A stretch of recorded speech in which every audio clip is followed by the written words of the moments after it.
Selamat pagi semuanya. Assalamualaikum warahmatullahi wabarakatuh. Yang terhormat para presenter diskusi panel 5 International Conference on Indonesia Culture atau kita sebut ICONIC. Selamat pagi, Assalamualaikum warahmatullahi wabarakatuh. Salam sejahtera, Om Swastiastu, Nama Budaya, Salam Kebajikan. Selamat berjumpa dalam diskusi virtual ICONIC.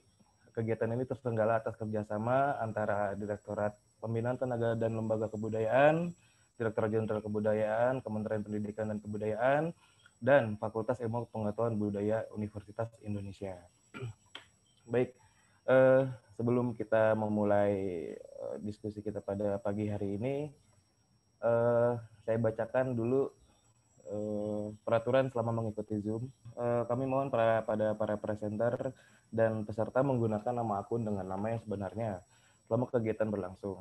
Silakan mengganti namanya atau merename untuk akun Bapak atau Ibu dengan agar seluruh peserta dapat mengetahui identitas semua yang hadir dalam room ini. Selama pembicaraan, selama penyampaian paparan, mohon untuk meng-mute audionya masing-masing kecuali si pemapar. Baik, yang ketiga, paparan dari presenter diberi waktu masing-masing kurang lebih 10 menit. Oke, yang keempat, dalam sesi diskusi peserta dipersilakan bertanya atau menyampaikan pendapat terlebih dahulu dengan menekan tombol raise hand atau menyampaikan melalui fitur chat. Yang kelima, peserta dimohon mengaktifkan kamera selama kegiatan berlangsung, terutama saat sedang bertanya atau menyampaikan pendapat. Oke, itu peraturan-peraturan yang saya sampaikan dalam diskusi pada pagi hari ini. Silakan Permadiansyah untuk mempersingkat waktu, saya persilakan diskusi ini saya kasih kepada Bapak. Saya waktu dan tempat saya persilakan. Terima kasih. Oke, Pak Faiz, maksudnya saya menjadi moderator, saya menjadi presentator ini. Moderator sih Mas di sini ininya jadi pembawa acara sih sekalian panelis kayaknya ya. Iya. Baik, terima kasih Pak Faiz. Assalamualaikum warahmatullahi wabarakatuh. Selamat pagi, salam rahayu, sampurasun. Hari ini kita akan masuk kepada pembahasan atau diskusi dari 4 panelis. Yang pertama Mbak Fitri Srifa, kemudian Ibu Ria, kemudian dengan Bapak Rio Fernanda, dan kemudian saya.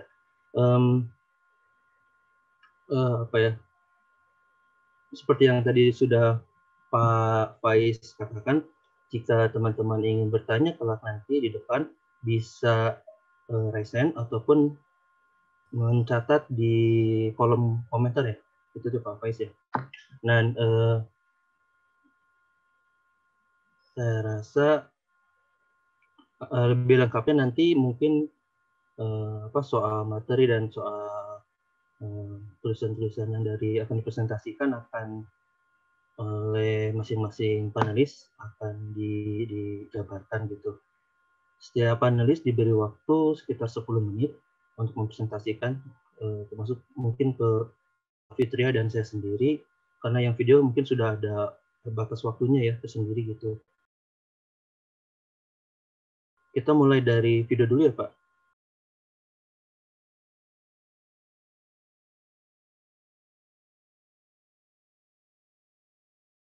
Hello, ladies and gentlemen.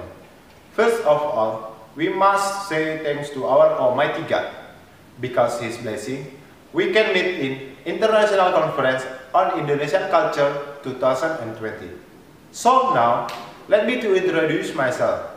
My name is Rio Fernandez Tamba. I am part of Department Music Education in University of Medan. I'm here want to describe about Indonesian culture with the title Triangle Culture on the Rit Mate Sarimatua in Samosir District, case study of event managing.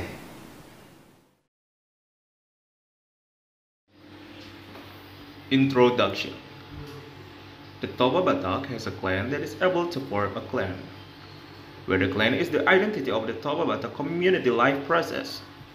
The clan system in the Toba Batak has a lineage or tarombo.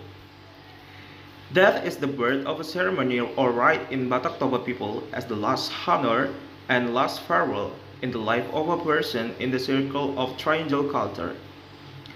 Rites or ceremonies of death become a sacred activity in the Toba Batak community with a long process and sequence followed and carried out by a group of people or clans.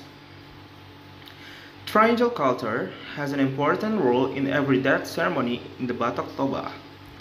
Researchers are interested in conducting research related to the concept of triangle culture on the death rite of Mate Sari Matua.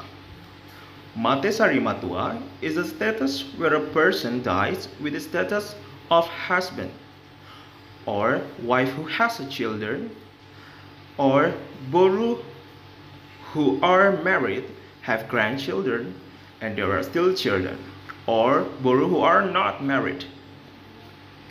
The implementation of a Mate Sari Matua rite cannot be separated from an event management or division of tasks and cooperation which results in the continuation of this rite running well. Research problem. The purpose of the research. 1. To describe how function, position, and division of tasks in triangle culture. 2. Sequence of activities by concept. Dalihan Natolu is drawn from a clan in Batak Toba. Method. This research was concluded in Samosir district. Research approach in this research is qualitative, descriptive. Technique of research. Interview, literature research, observation, and documentation.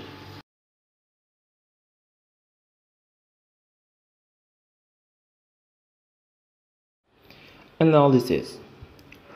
Results of interviews with Raja Parhata and Paniro death. Mate Sari Matua rite is classified as being allowed to be celebrated with a traditional celebration by beating gondang for several days. Mate Sari Matua is indicated by the condition of the deceased person who already has children and some of the descendants are married too.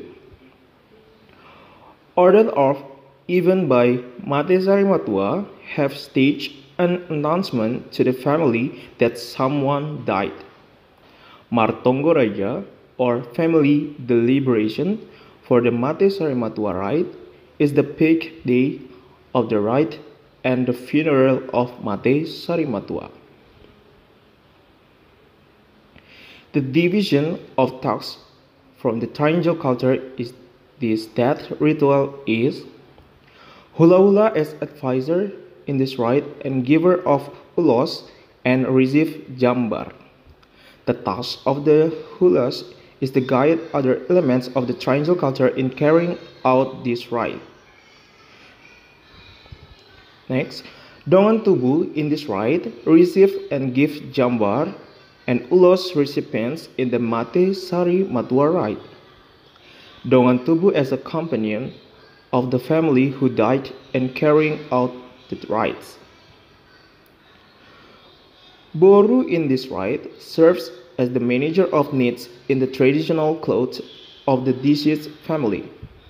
Consumption during this rite, cooking and distributing jambar from Dongan Tubu who performs the rite. Boru is also taken with lifting the coffin of the dead and burying the dead until this rite is complete.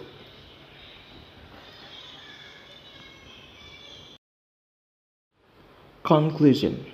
1. Triangle culture is an important component in Batak Toba community life. 2. Formulation of event managing and division of tasks that Mate Sari Matua rite is discussed together by Hula Hula, Dongan Tubu, and Boru on Martongo Raja. 3. The importance of all the elements of triangle culture on Mate Sari Matua's peak rite due this event suhud. Hula Hula, Anak, Dongan Tubu, and Boru have a different roles and duties so that the success of the Mate Sari Matua rite. Search.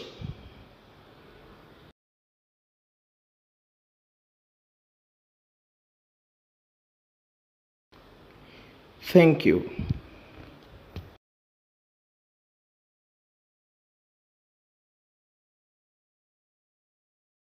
Good day, the honorable judges. First of all, I would like to thank you for giving me and my group a chance to present our article. My name is Riari Santi Adiputri and I'm here as presenter number 78 and as a presenter of my group, and I'm here ready to deliver our topic, which is titled as the effects of careers in Indonesian society.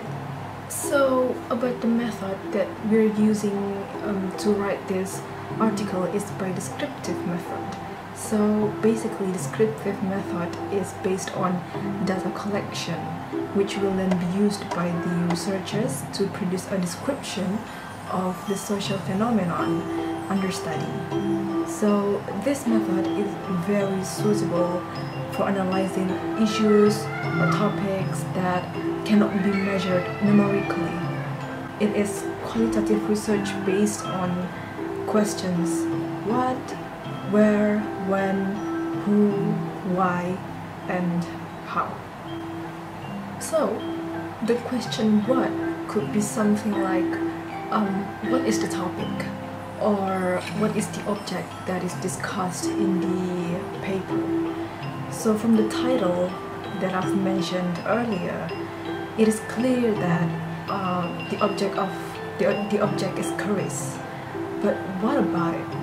Well, keris is a traditional Indonesian weapon, which is also very well known by the community, especially in Java.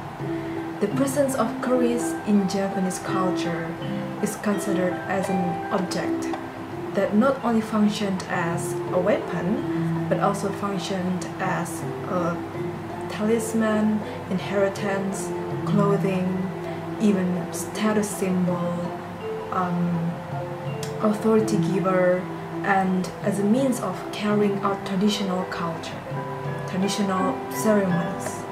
So, do you also know that keris have these values, these symbols, which show a sense of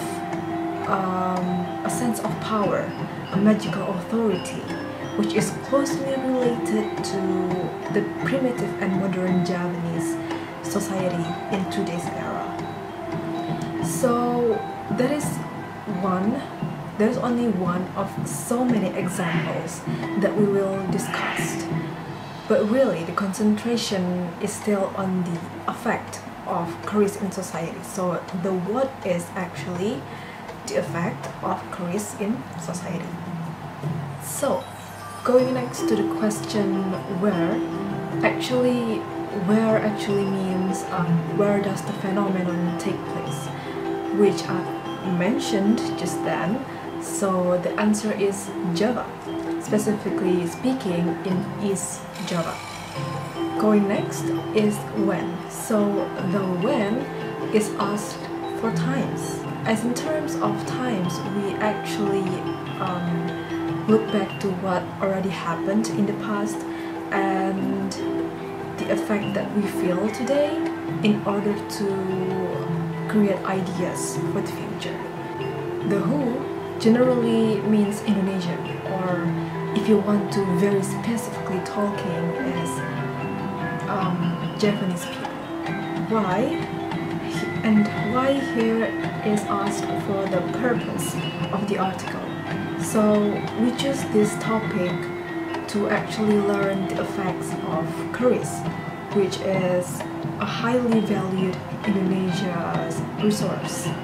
So the effects on the people and whether or not these effects have something to do with their identity, or whether it's good or bad, and if it's good, then what can we maintain, or if it's bad, then what can we fix in the future, which can be answers to the question how. So going through all that questions, we can briefly discuss in the result of the analysis that keris do have so many effects in the community. In terms of economy, let's see a case when there's a high demand of curries from consumers, which then have an impact for curries producers in producing more products.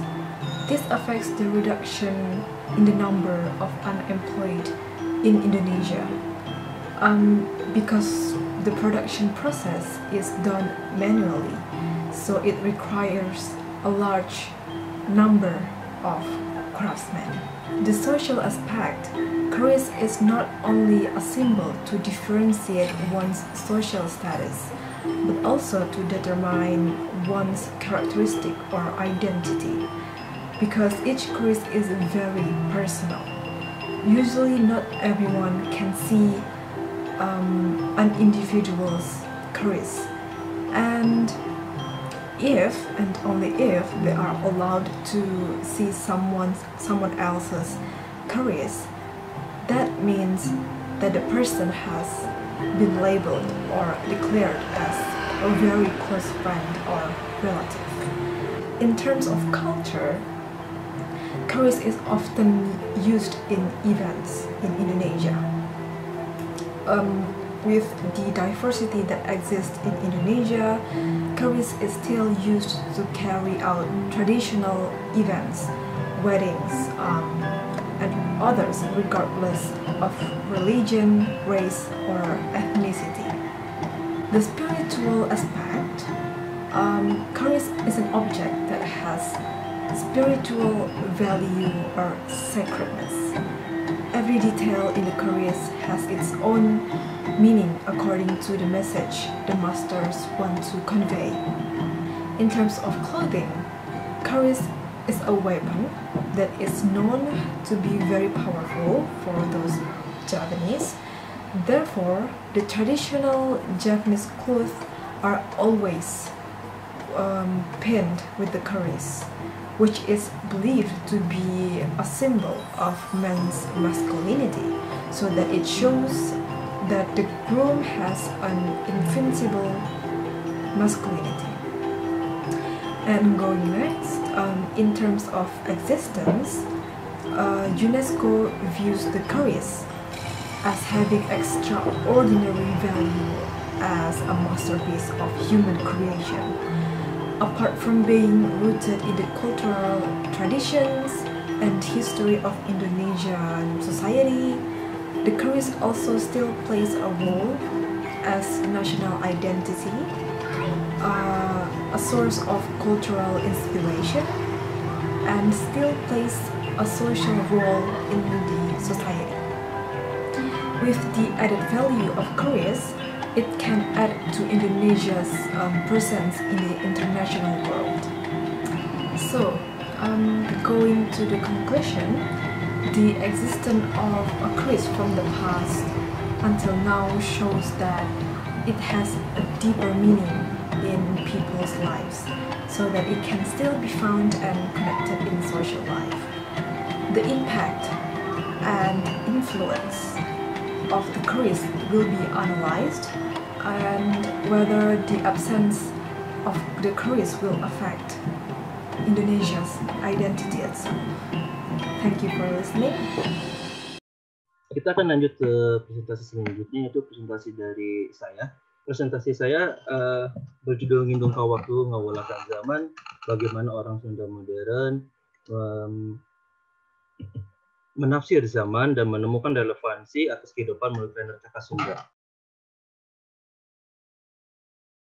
Nah, latar belakangnya, kalender Sunda ini sudah mulai hilang, terutama yang oleh orang-orang sekarang sebagai kalender Sunda yang otentik, ketika peralihan zaman dari Hindu ke Islam.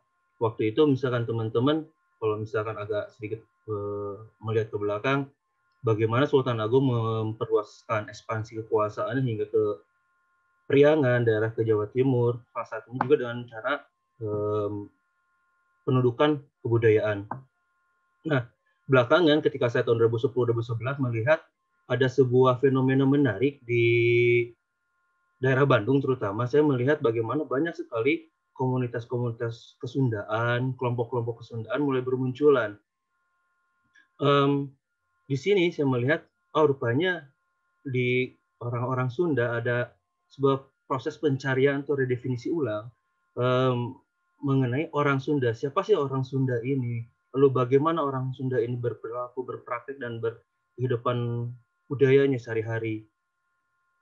Saya melihat bahwa upaya pencarian dan redefinisi atas makna orang Sunda ini merupakan upaya atau dari sebuah proses yang namanya revivalisme Sunda.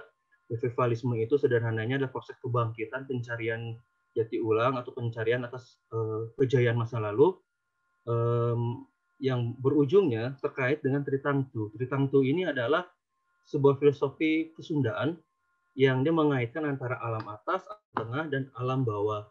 Alam atas itu selalu dikaitkan kepada ketuhanan, alam tengah itu manusia, dan alam bawah itu adalah sederhananya itu makhluk-makhluk jin yang kita kenal dengan makhluk-makhluk jin atau makhluk-makhluk astral yang tidak kasat mata. Nah, dalam proses pencarian ini ada sekelompok komunitas yang disebut dengan Besdaya, Bengkel Studi Budaya ini menampilkan upaya revivalisme itu melalui kalender Sunda. Kemudian kalender Sunda kenapa sih gitu? Kalau saya melihat ini merupakan sebagai bagian dari penguatan identitas atau proses pencarian dan definisi orang Sunda itu sendiri. Dia membangun pembeda antara Jawa dan Sunda. Dia proses untuk membangun sebuah garis liminal antara mereka dengan saya. Kalender Sunda ini muncul untuk itu. Kemudian yang lain yang lebih penting bagi komunitas kalender yang menggunakan kalender Sunda ini, kalender kemudian tidak dipandang sebagai penanda waktu saja, melainkan juga sebagai ekspresi diri dan ekspresi kebudayaan. Problemnya atau pertanyaan penelitian ini yang saya tujukan adalah apa makna kalender Cakra Sunda bagi pengguna. Pengguna ini adalah siapapun ataupun komunitas yang menggunakan kalender Sunda. Kemudian tujuannya untuk melihat dan menafsir dan kalender Cakra Sunda dari sudut pandang pengguna serta relevansinya terhadap kehidupan sehari-hari mereka. Metode atau pendekatan teoritis menggunakan fenomenologi, di mana saya ingin menangkap sebuah fenomena, kemudian membedah, menelaah atau mengkuliti sebuah fenomena itu untuk mencari makna. Etnografis itu metode pengumpulan datanya, yang di mana kebetulan sejak tahun 2011 sampai saat ini saya masih ada di kelompok kalender Cakra Sunda itu. Nah, pembahasannya secara kosmologi, kalender juga menjadi ikatan antara diri, subjek, semesta, dan Tuhan. Ini ada sebuah konsep dari Tritangtu gitu. Orang-orang Sunda, terutama Sunda Wiwitan dan Sunda yang melepaskan unsur-unsur agama Samawi, percaya bahwa diri itu bukanlah objek, tapi juga subjek sekaligus. Begitu juga dengan semesta dan Tuhan. Semesta dan Tuhan ini, Tuhan itu bukan objek yang disembah, walaupun subjek yang mempengaruhi manusia. Dalam kosmologinya orang Sunda, itu saling berkait dan terkait. Semesta pun di sini kan, semesta ini bukan hanya alam ya, tapi pohon, misalkan kambing, bahkan sampai ke kelabang, itu tuh bukan objek dalam pandangan kosmologinya orang-orang Sunda tertentu. Mereka atau berbagai hal yang di luar diri itu merupakan subjek dan objek. Nah, ikatan ini merupakan ikatan Tritangtu yang merupakan nilai moral Sunda Buhun yang leluhur Sunda. Ada pada naskah, misalkan kita bisa menemu di naskah Warugan Lemah. Naskah Warugan Lemah itu adalah sebuah naskah yang menceritakan bagaimana sih orang Sunda ketika membangun rumah itu harus melihat arah mata angin, kondisi tanah, kondisi sosial, dan juga bagaimana kondisi bintang, bulan, segala macamnya. Nah, upaya meredefinasi dan revival ini sebetulnya kalender ini berdasarkan pada prasasti Sri Jaya Bupati, sebuah prasasti yang ditemukan di Sukabumi yang sekarang hari ini ada di Jakarta. Selanjutnya ada namanya kalender versi Ali Sastra Wijaya yang disebut dengan Kalang Ida. Nah, kenapa sih kemudian saya bilang bahwa ini adalah versinya Ali Sastra Wijaya? Karena dalam Sunda ternyata ada lebih dari 2 atau 3 bisa saya simpulkan itu kalender yang mengatakan sebagai kalender Sunda. Pertama adalah kalender yang dipakai misalkan seperti Kuningan. Di komunitas adat Kuningan atau di Cigugur, mereka menggunakan istilah dan penamaan kalender Sunda, tetapi hitungannya masih mengikuti hitungan Jawa. Kedua adalah dari Jawa yang disundakan. Hitungannya, hari pasarannya, bahkan primbonnya atau paradimbonnya masih mengikuti Jawa. Nah, yang terakhir yang muncul sekitar tahun 1987 ini dari Ali Sastramijaya atau yang disempurnakan oleh Teh Miranda Wiharja, bahwa kalender ini kemudian berusaha untuk melepaskan dari simbol-simbol kejawaan. Nanti akan saya tampilkan contohnya. Kalang Idar ini singkatan dari atau perpaduan kata dari kala yang artinya waktu, Idar itu perputaran, maka dia menjadi Kalang Idar artinya perputaran waktu. Tapi beberapa sumber pun mengatakan yang disebut kalender di dalam Sunda itu disebut dengan titi mangsa, atau waktu atau masa dan bermulainya masa. Nah, kalender Kalang Idar sendiri terdiri dari 3 komponen utama. Yang pertama itu menggunakan waktu lunisolar. Lunisolar ini dia menghubungkan antara bulan dan matahari. Kemudian ada yang namanya komponen hari baik dan hari buruk, jam baik dan jam buruk. Kemudian yang terakhir adalah simbolisasi pada mitologi Hindu dan Sunda. Ini ada contoh gambar dari kalender Sunda yang ada.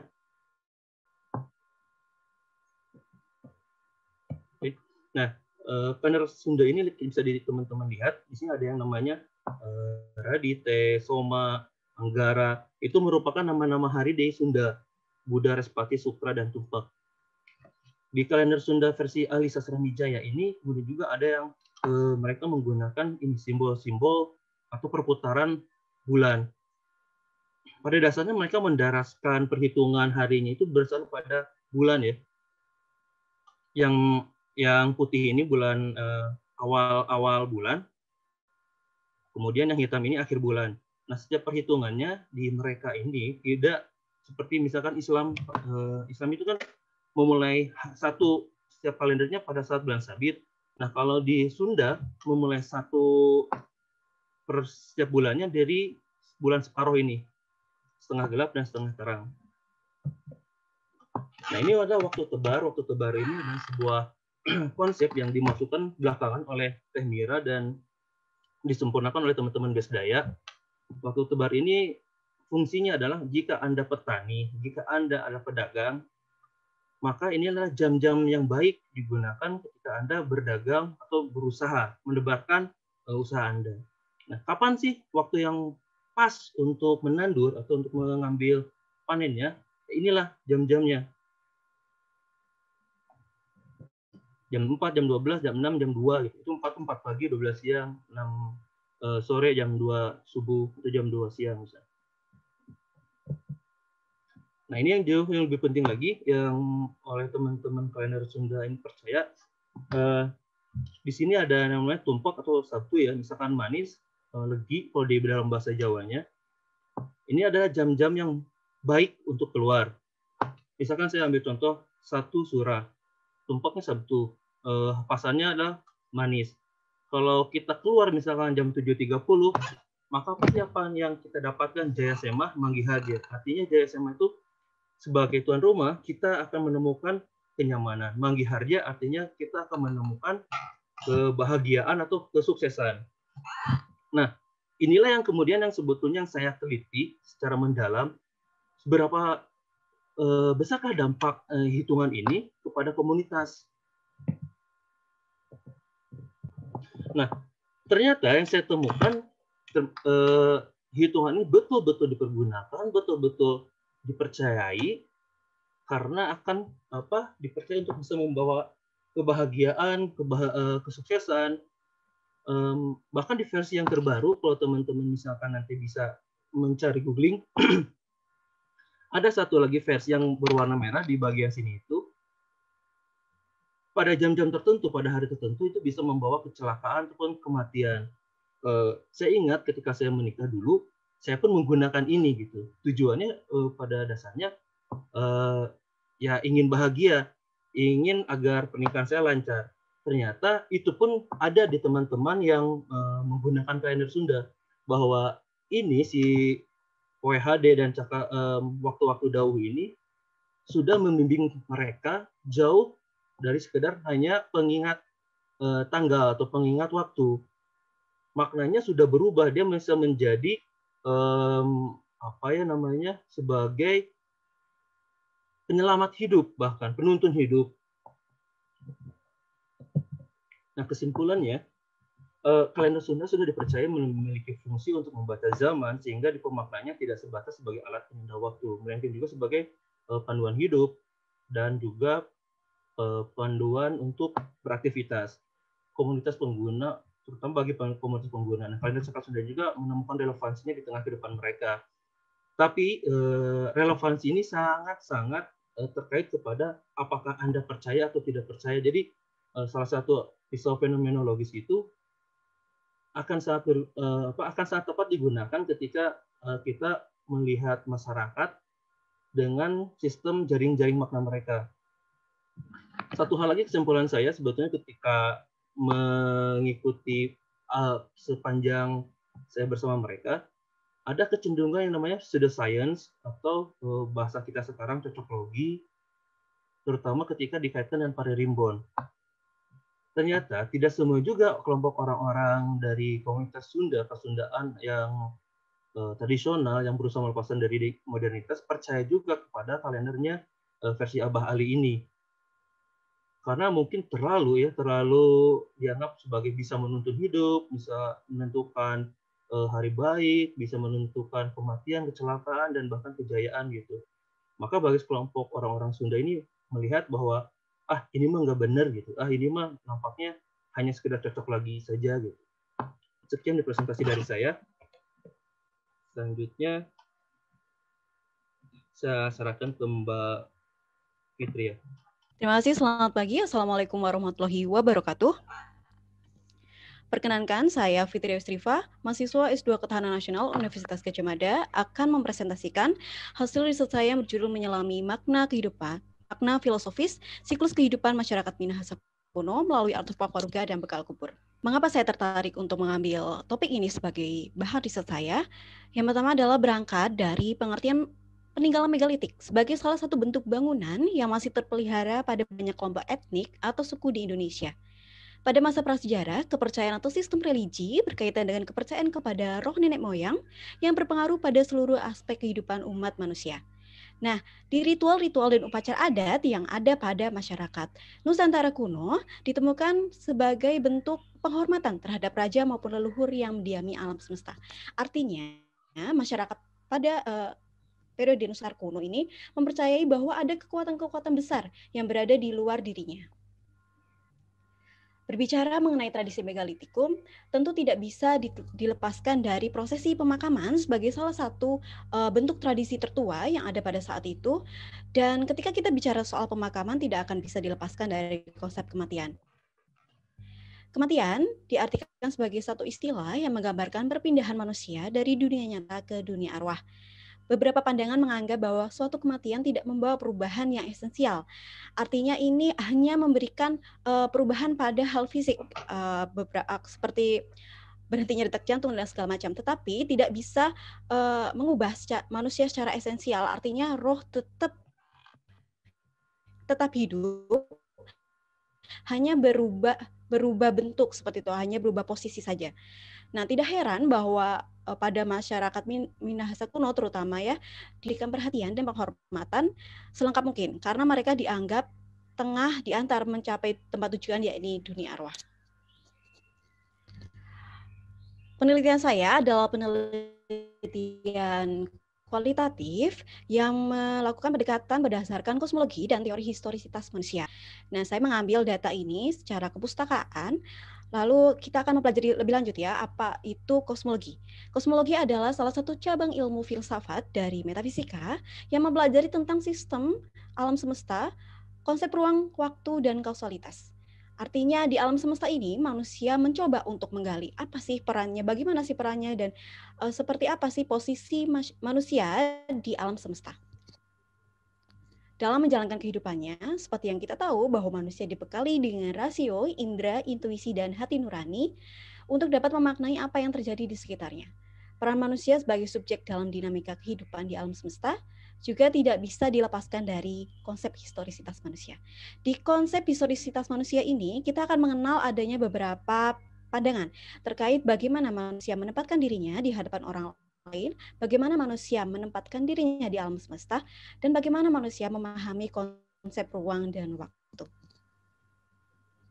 Baiklah, kita akan beranjak. Salah satu suku bangsa yang ada pada masyarakat pada era Nusantara kuno, bahkan sampai saat ini adalah Minahasa. Namun perlu diketahui bahwa mengenal Minahasa ada beberapa term pendekatan yang bisa kita gunakan. Yang pertama adalah pada faktor kewilayahan. Minahasa dikenal sebagai salah satu wilayah yang terletak di Sulawesi bagian utara yang berada pada 0 derajat sampai 1 derajat lintang utara dan 124 derajat sampai 125 derajat bujur timur. Nah, di Minahasa sendiri untuk kenampakan alamnya adalah dataran rendah, dataran tinggi, daerah pegunungan, dan gunung-gunung berapi aktif yang menjadikannya sebagai salah satu wilayah yang subur dan kaya akan potensi alam. Sedangkan dari identitas kesukuan sendiri, Minahasa dipahami sebagai cikal bakal dari masyarakat yang tersebar di Sulawesi Utara dan terdiri dari sub-sub etnis. Di antaranya Tombulu, Tonsea, Tolour, Totembuan, Tonsawang, Pasan, Panosakan, dan Bantik. Nah, selanjutnya ini akan berkaitan dengan bagaimana memahami Minahasa secara linguistik. Minahasa ini pengertiannya mengacu pada penyatuan kelompok-kelompok yang sebelumnya terpisah secara kultural dan kebahasaan, kemudian menjadi satu melalui peristiwa yang terjadi di Watu Pinawetengan. Hal ini mengacu pada asal mula kata Minahasa yang dimungkinkan berasal dari kata Mina Esa, Maesa, dan Maha Esa. Semuanya sama mempunyai makna menjadi satu. Baiklah, salah satu peninggalan tradisi megalitikum yang juga berkaitan dengan konsep kematian di Minahasa adalah adanya waruga. Masyarakat Minahasa masa lalu menganut kepercayaan lokal yang disebut dengan alifuru. Salah satu bentuk tradisi dari kepercayaan lokal ini yang masih berjalan bahkan hingga datangnya kolonialisme di Minahasa adalah menguburkan orang mati dengan menggunakan peti batu atau waruga. Penguburan dilakukan dengan menyertakan bekal kubur sebagai bekal untuk melanjutkan perjalanan menuju alam keabadian bagi siapapun yang meninggal dunia. Nah, kita akan mempelajari ini dari mana asal kata waruga.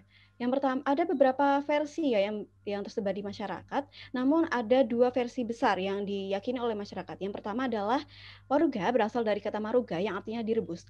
Mengapa diartikan sebagai direbus? Karena pada saat manusia ditempatkan di dalam waruga, kondisi dagingnya itu akan mengeras seperti daging seperti itu. Maka dari itu dimaknai sebagai maruga.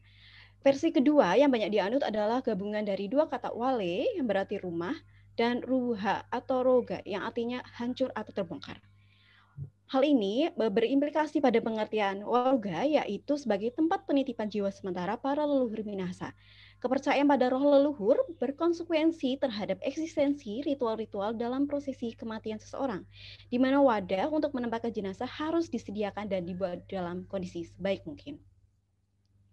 Ada banyak versi juga terkait awal mula kemunculan waruga. Diduga waruga pertama kali muncul pada abad ke-10 sebagai periode awal kemunculan tradisi penguburan dengan waruga. Artinya tiga abad setelah terjadinya pembagian sub-sub etnis yang ada di Minahasa dalam peristiwa Watu Pinawetengan. Namun waruga ini penggunaannya dihentikan ketika masa kependudukan pemerintah kolonial Belanda karena dianggap sebagai salah satu pemicu dari parahnya pandemi yang terjadi pada saat itu yaitu disentra dan kolera. Dianggap mengapa bisa dihentikan oleh pemerintah kolonial Belanda gitu. Kita akan melihat dari bagaimana sih proses-proses pembuatannya, lalu bagaimana sih masyarakat jenazah yang meninggal ditempatkan di sana. Kita belajar dulu bagaimana pembuatannya. Untuk waruga terbuat dari batu. Batuan ini dapat ditemukan di bukit-bukit batu dan monolit lepas yang ada di wilayah Sulawesi Utara yang merupakan material hasil erupsi gunung api Lokon dan Kelabat. Ini berangkat kembali melalui kondisi wilayah yang ada di Sulawesi Utara yang saya sebutkan sebelumnya. Batuan sedimen ini memiliki tingkat kekerasannya tinggi sehingga proses pengerjaan hanya dapat dilakukan menggunakan bahan logam untuk pemahatannya. Pada proses pemilihan batu hingga pengangkatan batu untuk waruga, masyarakat Minahasa menggunakan sistem abalus atau gotong royong dan saling membantu. gambar yang ada di samping ini adalah salah satu proses pengangkatan batu-batu yang digunakan untuk membuat waruga. Tampak seorang lelaki dari Minahasa pada masa itu mengangkat batuan yang ada dari gunung-gunung untuk dijadikan waruga. Nah, terkait itu, dalam tata cara kematian dijelaskan oleh Grafland, salah seorang antropolog yang mempelajari soal Minahasa, di mana peletakan orang yang meninggal harus dilengkapi dengan kain payung. Mereka juga harus dibekali dengan bahan-bahan seperti seguer, padi, beras, nasi, telur, dan pinang. Atau potensi-potensi ambil pada Maret 2019, salah satu tempat untuk tempat pemakaman warga yang pada saat itu direlokasikan ke Sawangan ya, karena warga-warga yang ditemukan di Tondano itu masih tercecer gitu, jadi dikumpulkan menjadi satu dan dibuat tempat untuk perawatan waruganya seperti itu. Nah, di dalam warung ini mayat diletakkan dengan posisi duduk seperti janin di dalam kandungan.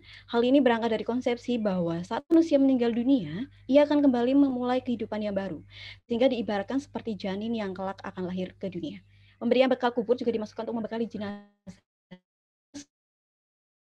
lahir kembali atau pergi menuju keabadian atau dunia roh. Nah, kita melihat lagi bahwa ada konsep-konsep waruga sebagai karya seni rupa Trimatra yang artinya tidak hanya sekedar ukiran-ukiran saja, tetapi mengandung makna-makna tertentu yang tentu bisa kita selami secara filosofis. Eksistensi waruga ini dapat digolongkan ke dalam ranah seni rupa Trimatra dengan karya seni terapan bergaya kuno sebagai kategori seni. Nah, pola hias yang ada di gambar ini ditentukan oleh profesi dan status sosial jenazah semasa hidupnya.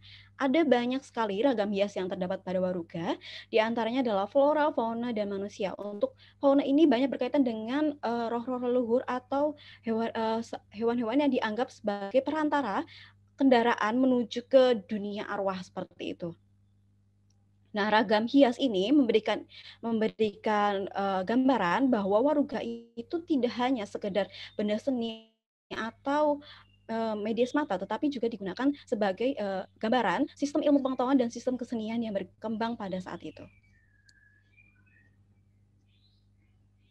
Ya, kita akan mengkaji dari segi filosofis. Pertama adalah pandangan kosmologis dalam eksistensi waruga. Saya bagi menjadi dua, yakni dimensi ruang dan dimensi waktu. Ini berangkat dari teknik analisis yang saya gunakan, yaitu Feinstein, historis, dan juga hermeneutika. Untuk dimensi ruang, kita mengenal adanya waruga sebagai salah satu media yang menghantarkan manusia kepada roh leluhur atau cikal bakal manusia itu sendiri.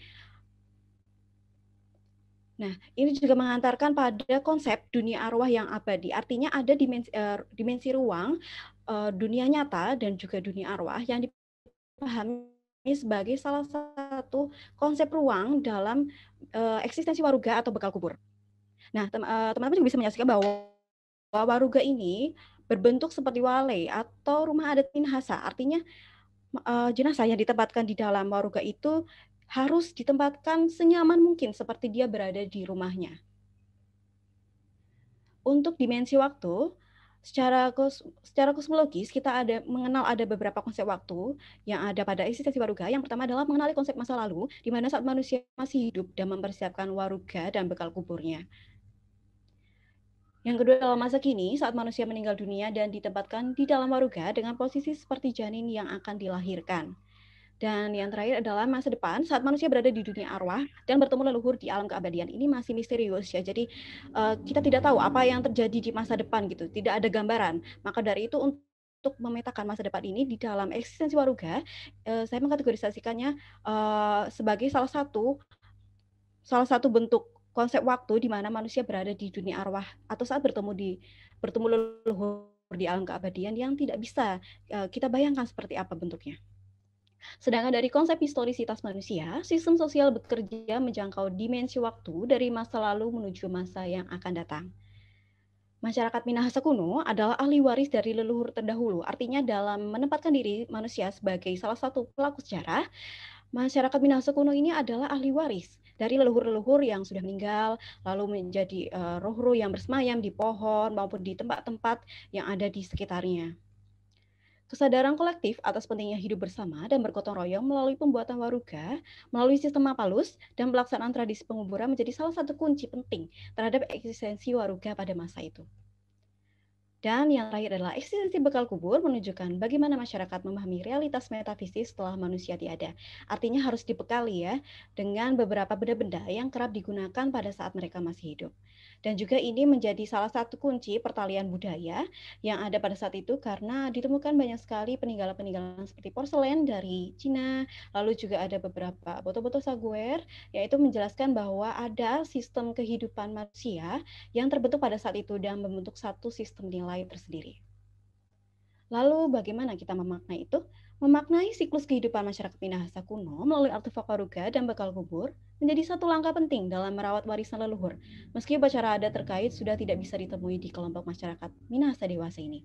Sebagai generasi muda, penting kiranya untuk mewujudkan ketahanan budaya melalui penjagaan tradisi dan nilai luhur dari pendahulu, serta menjaga beragam bentuk budaya Nusantara termasuk artefak bersejarah yang menjadi saksi keluhuran bangsa di masa lampau. Sekian presentasi dari saya, terima kasih. Terima kasih Mbak Fitria, Pak Rio Fernandes, dan Mbak Ria yang sudah presentasi dan menampilkan videonya. Bagian selanjutnya kita akan membukakan sesi tanya jawab. Saya diperkenankan untuk teman-teman bertanya baik kepada setiap masing-masing dari presentator ataupun kepada keseluruhan para panelis atau presentator. Mangga, silahkan. Mungkin akan saya ulas sebentar ya. Tadi Mas Bang Rio Fernandes bercerita mengenai soal Tarumbo dan bagian dari proses hidup.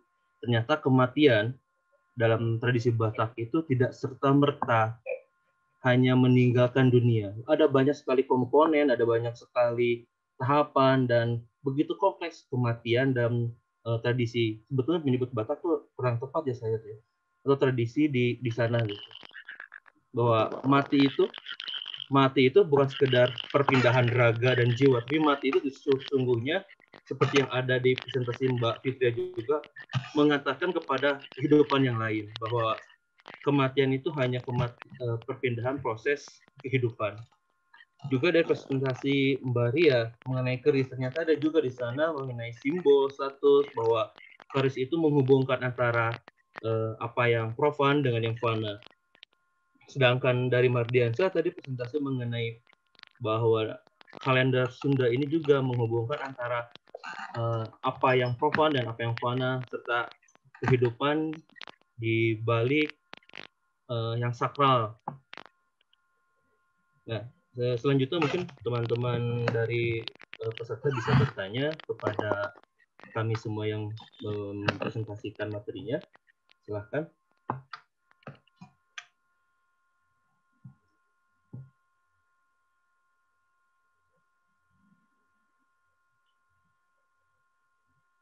Atau jika diperkenankan, saya Mbak Rianya sudah hadir. Jika berkenan, mungkin saya bisa bertanya kepada Mbak Ria. Mbak Ria, hadir? Iya, hadir. Oke. Dalam presentasi Mbak Ria tadi itu, Mbak Ria bercerita soal primitif dan modern Jawa ya. Yang dimaksud dengan primitif dan modern Jawa itu siapakah mereka itu? Siapa yang disebut dengan Jawa yang primitif itu? Mungkin kalau menurut saya itu yang primitif itu lebih kayak ke pencampuran, jadi kayak misalkan kalau yang di perkotaan itu kan antara kepercayaan sendiri dengan sosial sendiri gitu, kayak masih bisa dipisahkan. Tapi kalau misalkan di kayak Jawa yang masih pedesaan itu kan ada kayak pencampuran antara keyakinan religiusnya sama keyakinan kebudayaan. Jadi kayak misalkan keris itu nanti menghasilkan keagamaan yang kejawen. Nah, itu menurut saya masih belum bisa memisahkan yang mana yang untuk benar-benar religius dan mana yang yang kebudayaan Indonesianya gitu. Sebetulnya menarik ya, ketika Mbak Ria bilang bahwa ada budaya religius dan budaya Indonesia. Itu kalau di kajian budaya atau antropologi menjadi perdebatan sebetulnya apa sih budaya Indonesia itu. Tapi sebelum ke soal budaya Indonesia, kan karena ada juga teori yang bilang bahwa budaya Indonesia adalah saripati dari kebudayaan-budaya Nusantara. Nah, saripati ini salah satunya mungkin juga Mas Rio bisa bercerita, karena yang setahu saya kematian di Batak itu tidak selalu diiringi dengan tangis, tapi juga dengan musik, gitu. Diiringi dengan kadangkala juga tetangga saya ketika saya pernah lihat kadangkala juga dengan tuak, bahwa kematian itu tidak selalu bermakna sedih, tapi juga bisa harus diiringi dengan gembira. Mangga, Bang Rio mungkin bisa bercerita soal itu. Oke, baik. Mungkin sebelumnya abang yang pernah nengok proses kematian Batak Toba, dia kematiannya gimana, Bang? Karena di Batak Toba ini ada 14 jenis kematian. Jadi dia mulai dari janin, itu pun ada ritualnya sampai ke kematian, sampai sudah bercicit, punya cicit, sehingga proses kesedihan kalau di batasan sampai kesedihan itu sampai ketika yang meninggal ini pasangan atau suami istri yang sudah mempunyai anak tapi belum menikah, itu masih disertai dengan kesedihan. Seperti yang di penelitian saya, Sarimatua, ada kematian antara ayah atau ibu, tetapi sudah memiliki anak yang menikah. Di sini sudah ada dua aspek jenis kesedihan atau penghiburan bagi yang meninggal. Jika ada yang mati, itu sudah bisa diiringi dengan gondang atau musik yang seperti abang bilang tadi, dan juga ada dengan tangisan atau andung-andung. Jadi seperti di Batak Toba, sistem kesedihan itu diutarakan dengan andung-andung seperti pantun, sehingga itu sebuah nyanyian yang lahir sendiri dari masyarakat itu sendiri ketika itu ada kesedihan atau kematian seperti begitu, Pak. Baru setelah dia Sarimatua, di atasnya ada Saurmatua dan Mauli Bulung, di situ tidak ada lagi kesedihan, sehingga di situ adanya membagi rezeki kepada, malah dia meninggal, malah dia membagi rezeki atau seperti sistem jambar, dan juga seperti ulangi ulos. Jadi ketika orang mengasih ulos dan dia dikembalikan lagi dengan uang, seperti orang bertransaksi menjual belikan ulos kalau kita melihat seperti biasanya, tapi itu ada seperti membagi-bagi berkat, Bang. Jadi dari Saurmatua hingga Mauli Bulung itu sudah seperti pesta kebahagiaan, karena dia sudah keabadian, statusnya di ranah orang Batak itu sudah mencapai puncak, yaitu dengan triangle culture, yang dimana dari Handatodo ini hormat kepada saudara istri atau paman, baru memperhatikan satu marganya atau dongan tubuh, dan yang ketiga itu elek marboru, yaitu selalu bisa sebagai kakak atau saudara laki-laki bagi saudara perempuannya. Jadi ada sistem dari Handatodo ini yang mengatur bagaimana semua masyarakat Batak Toba itu dalam tatanan acara, berkeluarga, dan dalam kehidupan sehari-hari. Mantap, Bang. Oke, sebelum kita lanjut lagi ya ke Bang Rio, di tulisannya Mbak Fitri juga dia sebetulnya mengaitkan bagaimana si Waruga itu sebuah representasi dari peralihan dari hidup ke kehidupan yang lain, betul Mbak Fitri ya? Tapi sebetulnya mungkin yang bisa saya sempat riset di daerah Minahasa juga. Mungkin yang salah satu yang menarik adalah bagaimana peralihan dari tradisi tradisional atau animisme dinamisme menjadi ke tradisi Kristen, dan bagaimana itu kemudian transisinya ditinggalkan atau beralih ya. Mungkin Mbak Fitria bisa bercerita di situ. Saya akan menjelaskan sepemahaman saya ya Mas, karena saya di sini mendapatkan diri sebagai mahasiswi ketahanan nasional sekaligus sarjana filsafat. Jadi mungkin kajian arkeologisnya belum semendalam Mas Mardiansyah seperti itu atau kajian historisnya seperti itu. Tapi sejauh sepemahaman saya selama belajar terkait dengan Minahasa sendiri, untuk peralihan dari masyarakat animisme menuju ke katakanlah agamis gitu ya, karena sudah diperkenalkan dengan konsep-konsep keagamaan dari Nasrani, itu tidak semata-mata langsung hilang begitu saja, tetapi ada beberapa nilai-nilai yang diadopsi ke dalam sistem ibadah seperti yang di gereja gitu. Kita melihat contohnya pada sistem Mapalus, salah satu bentuk gotong royong yang ada di Minahasa, itu menggambarkan bagaimana pada saat animisme dinamisme itu terlihat pada saat membuat waruga yang tadi saya jelaskan ya. Untuk gotong royong sendiri itu masih ada sampai sekarang, tetapi bentuknya berbeda. Kalau dulu berkaitan dengan bagaimana membuat waruga, lalu bagaimana mereka mengelola pertanian melalui kelompok-kelompok Mapalus itu, kemudian beralih fungsi, beralih bentuk seperti itu. Tapi nilai-nilai yang ada di dalamnya itu masih terjaga sampai sekarang. Kebersamaan, terus teman-teman juga mungkin pernah mendengar istilah dari orang-orang Minahasa sendiri adalah semua orang bersaudara gitu. Jadi semua orang itu bersaudara dan artinya ada kesadaran mereka untuk terus menjaga persaudaraan hingga akhir waktu seperti itu intinya. Jadi memang kalau dari waruga sendiri memang sudah tidak ada sampai terakhir itu 1880 seingat saya, pada saat sudah dilarang oleh pemerintah kolonial sendiri. Namun sebenarnya di beberapa praktek-praktek kemasyarakatan yang terpencil itu masih ada gitu. Kemarin waktu saya ke Minahasa 2019 Maret itu saya juga menggali informasi dari Balai Cagar Budaya yang ada di Sulawesi Utara, itu menjelaskan bahwa pada prakteknya itu masih terus berlangsung gitu sampai 1900-an pertengahan ya, itu masih berlangsung, cuman memang tidak dilihat sebagai salah satu aktivitas kebudayaan yang mencolok gitu di Minahasa, karena sudah digantikan oleh pemakaman dengan peti. Dianggapnya kan waruga ini menjadi salah satu penyebab dari parahnya pandemi pada saat itu, yaitu disentri dan kolera. Jadi para penginjil yang datang itu memberikan semacam apa ya, kalau dalam Islam itu kan dakwah ya, tapi saya belum mengerti ini kalau dalam bahasa Nasrani seperti apa, mungkin nanti dari teman-teman Nasrani bisa menambahkan. Itu dianggap sebagai salah satu bentuk penyebaran agama Kristen juga. Jadi ada perpaduan atau harmonisitas antara budaya dan agama yang masuk ke Minahasa seperti itu. Kalau tidak salah namanya pengabaran Injil ya. Iya benar, makasih Mas. Ya. Iya. Karena waktunya cuma sekitar 2 menitan lagi, sebetulnya hal yang kita obrolin itu menarik, karena kita berempat sebetulnya ngomongin soal life cycle yang ada di Nusantara gitu.